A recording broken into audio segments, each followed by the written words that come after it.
ప్రేమ జీవితంలో సమస్యలు ఎదురవుతాయి. వాటిని గెలిచి పరిష్కరించగల శక్తి ప్రేమలో ఉంది.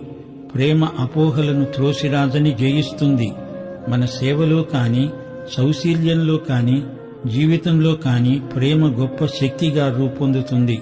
సేవకు నాణ్యతను సంతరిస్తుంది ప్రేమ.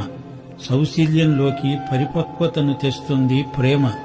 దేవుని ప్రేమ మన జీవితానికి నిత్యత్వపు విలువలను చేరుస్తుంది.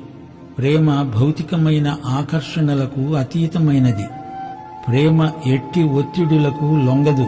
ప్రేమలో నైతిక పవిత్రత ఉంది. విశ్వసనీయత ప్రేమలోని ప్రత్యేకత. పురుషుడు తన తండ్రిని తల్లిని విడిచి తన భార్యను హత్తుకుంటాడు. వారు ఏక శరీరమై ఉంటారు. భార్యాభర్తల మధ్య ఆకర్షణ జీవితాంతము వరకు కొనసాగుతుంది. వైవాహిక ప్రేమపై దేవుని ఆశీర్వాదం నిలిచి ఉంటుంది.